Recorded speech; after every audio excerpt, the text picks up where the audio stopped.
Дами и господа, уважаеми ветерани, скъпи гости, приятели! Добре дошли на историческата възстановка Дравска епопея 6 март 1945. Днес сме се събрали да почетем подвига на хилядите знайни и незнайни български войни, които в двуседмичните жестоки боеве в района на река Драва пропиха с кръвта си унгарската земя, но спряха врага и последваха на запад до пълния разгром на Третия райх. Участието на българската армия във Втората световна война дълги години беше неглижирано и тенденциозно омаловажавано от чужди и дори от наши историографи. Много факти останаха малко известни за широката общественост поради премълчаването им или представянето им в невярна светлина. Конкретните сражения и тежките настъпателни отбранителни операции в труден терен и срещу опитен и много добре въоръжен противник са малко познати дори народната общественост.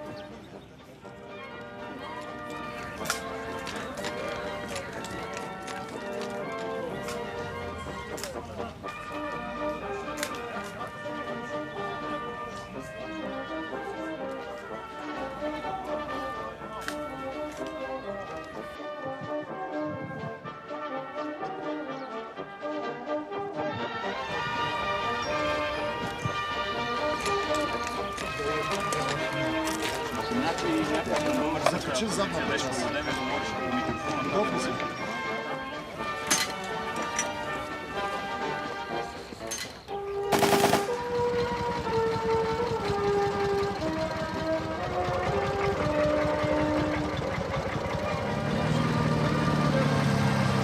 Такава възстановка на тема Дравска епопея се прави за първи път.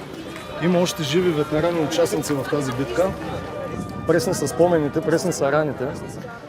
И още докато са живи, дай Боже да са живи и здрави тия хора, историците трябва да пият вода от извора, да се сверяват много добре часовниците. Историята трябва да се знае и да се показва. Тъй като тази история, особено която от Втората световна, беше малко позабравена и по-точно беше показана по един друг начин. Особено, така да се каже, с филмите, които те за Ревона Драва, там е дадено малко повече наблегнат на политически акцент, тъй като той е сниман по едно друго време. Да споменем тези хора, които са участвали там, тези, които са загинали. Да припомним на по-възрастните и да покажем на по-младите какво е било, да събудим интереси към книгите и към историята, не само на България и на света. Идеята е да се покаже на хората част от историята, как е била, да се припомни за тези, които не знаят, тъй като последните години доста нещата свикнахме да ги забравяме.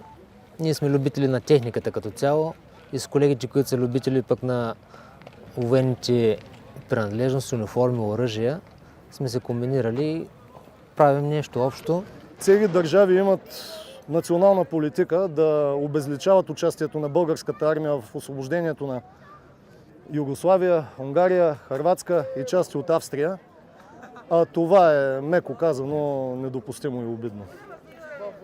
Това е едно родолюбие, една национална гордост, че България е участвала.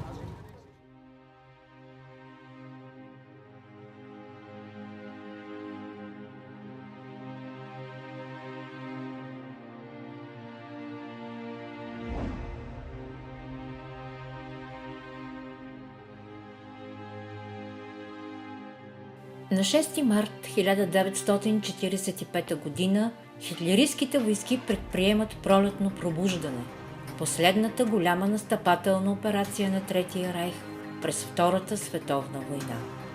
Тя трябва да отвлече главните съветски сили от Берлин, да унищожи 57-ма съветска и 1-ва българска армия и да достигне река Дунав.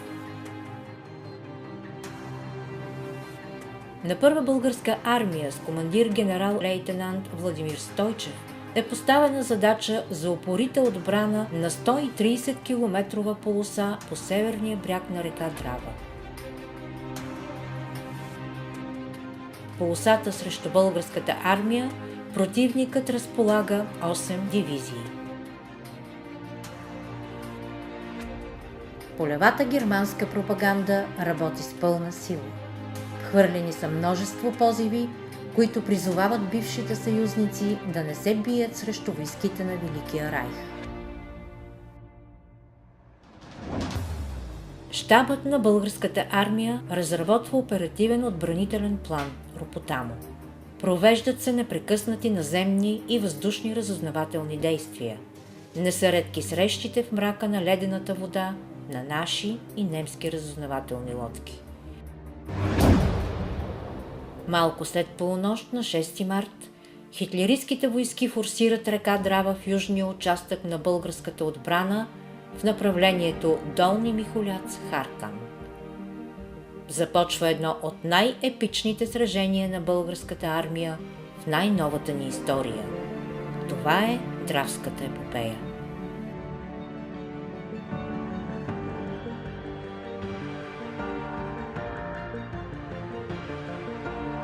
Въпреки ожесточената съпротива на българската армия, те успяват да създадат плацдарм и разкъсват първоешелонните ни съединения, някои от които са унищожени, но не отстъпват и крачка назад.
На 7 март резервите на нашите съединения провеждат редица неуспешни контратаки.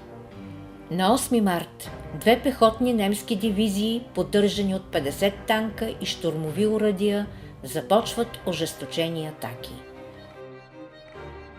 На 9 март с залп на катюшите започва контратаката срещу село Драва Слоболч, подпомогната от първа армейска танкова дружина, но силният противников огън взривява българските танкове. Кървавите боеве за Драва Слоболч продължават до 15 март. Селото преминава десетки пъти от немски в български ръце.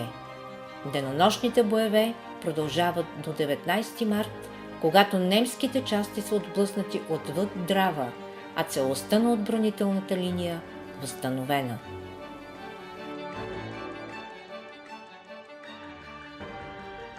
Героизмът, твърдостта и мъжеството на нашите войни провалят замисъла на немско-фашисткото командване и бележат един от върховете на българската бойна слава.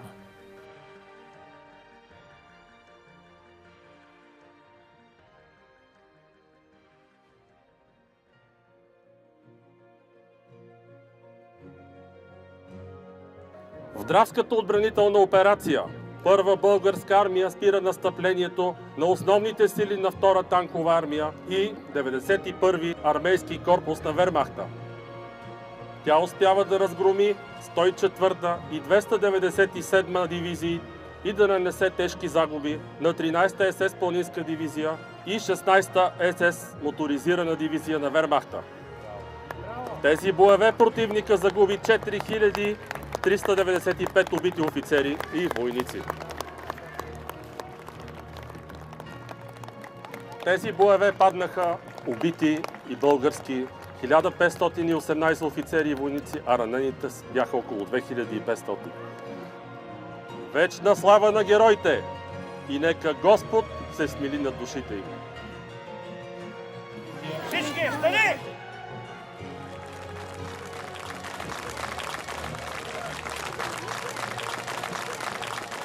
Радостта е, че оцеляхме, а съжалението, че толкова много наши войници отидаха за една наистина осъществена идеална правда. Отново видях германските униформи, отново видях това, което беше на фронта. Вода, въздух, мартински дни, но доживяхме. Ето сега тук сме при вас, сме щастливи. Направихме ги 94 години.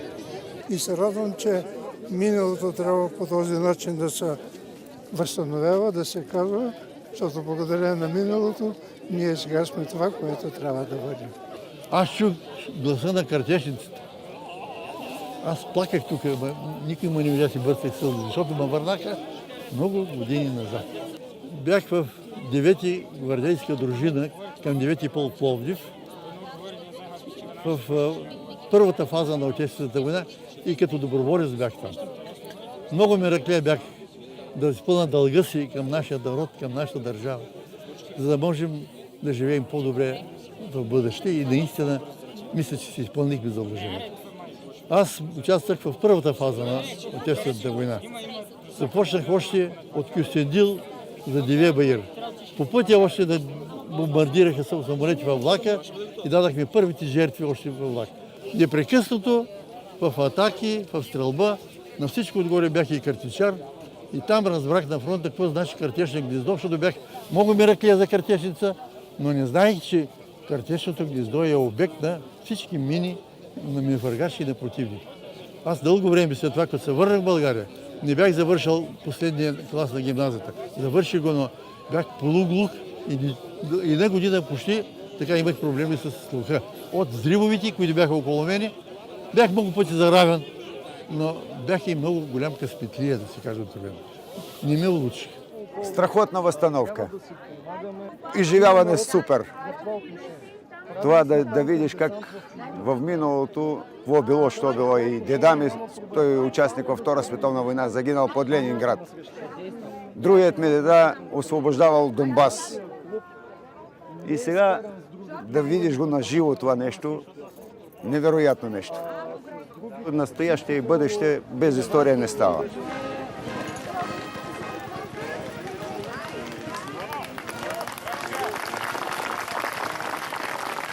След победата при Драва, българската армия преминава към Мурската настъпателна операция.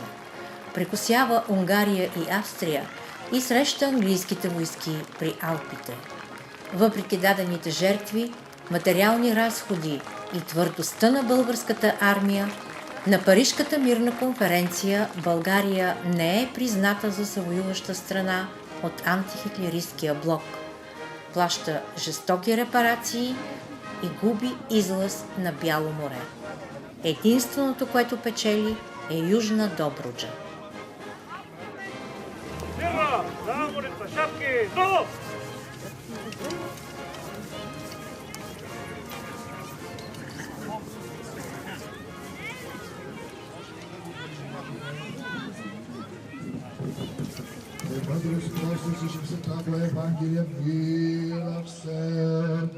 Слава Тебе, Господи, слава Тебе! Боже на духовете на всяка плът, който потъпка смъртта с си пътял и поне живота свят. Сам Ти, Господи, упокой душите да загинете Твои раби за отечеството Ти.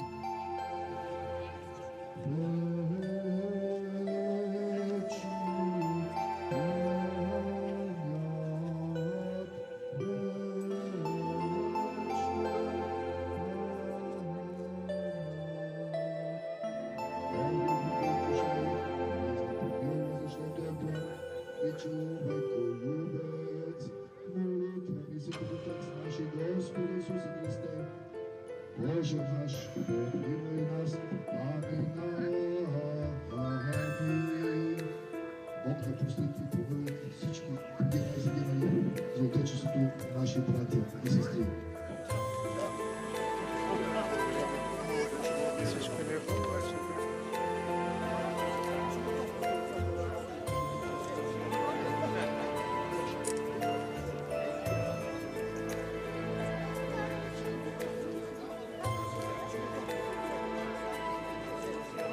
Ще умрат героите несмели, за вашите им кът положили живот, докато има български предели, докато живее български народ. Няма по-грозно нещо от войната. Няма по-грозно нещо. Тя е не само убийство, човешко, жертви, морални, материални следи и на победителя, и на победения. Тъй, че ние сме щастливи, че 72 години българите нямаме война. Не сме си оправили държавата още, имаме претенции, но по-голямо щастие от това, че няма война, няма. И затова да направим всичко възможно да няма война.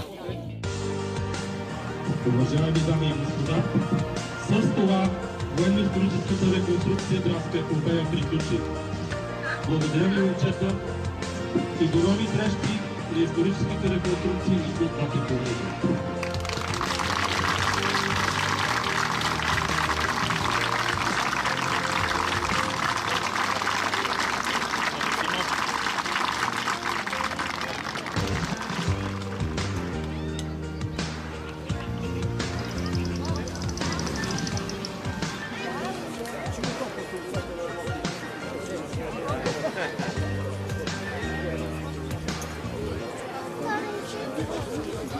Няма нищо по-високо от това, че има хора, че има българи, които тачат паметта, които обичат историята и които искат да я пресъздадат пред нас, ние да не я забравяме. И благодаря на ветераните, че са над 95 години, те са тук с нас. Добре, с младото поколение. Днес сигурно бех най-възрастният участник. Сина ми беше на картечницата. Внучката ми от 4 месеца диша барут с нас. Така че преживяването просто не мога да ви го пиша. Радвам се на преживяването на публиката. Интересно е. До сега не съм участвал и като за първи път така съм впечатлен доста. Аз съм ходил на много възстановки в чужбина. Те са значително по-мащабни по обясними причини Явно тук се проправя пътя специално на този тип възстановки, които са свързани с Втората световна война и надявам се все повече и повече хора да участваме и повече техника. Раздойче цигарета. Стараем се максимално близо да сме до автентичността. Понякога, всъщност доста често и бюджета не ни достига, но опитваме се. Повечето от техниката работеше добре и хубавото е, че успяхме да съберем хора, които досега, т.е. допреди няколко години, не са имали някакъв особен интерес към оръжията, но пък те с своята техника моторизирана допринесаха за колорита като цяло за възстановката. Мотора е мой, аз съм го реставрирал. 2 години ми отне този процес, нали, докато стигне до този вид. Историята му, че от Чехия 2 българи се прибират с него. Тогава, където е имал, нали, пръснати по фронтовите, моторът е дошъл тук, в България. Стоява много години в Асеновград, след което е пуснат движение и в последствие попада при мене. Мотора трябва, който си го е правил, той да се го кара. Все пак трудно се кара такава техника. Нали? Има си тънкости, не е за всеки. Моите деца се радват, както гледам и другите. Най-много ми хареса, когато се гръмваха бомбите. Беше ми най-интересно, когато дойдоха немците и след като започнаха да умират. Когато моторите дойдоха. Когато започнаха да се стрелят. Че ние победихме. Сега видяхме за първи път това от тази война. Ще научите история за цялата тази война. Ще прочита цялата история. Като се прибера, ще я прочита. Безкрайно съм доволен. Младите хора са нашето бъдеще. Те трябва да четат истинска история, а не пренаписана наново. Доволен съм. Доволен съм, че имаше ветерани и се срещнаха няколко поколения.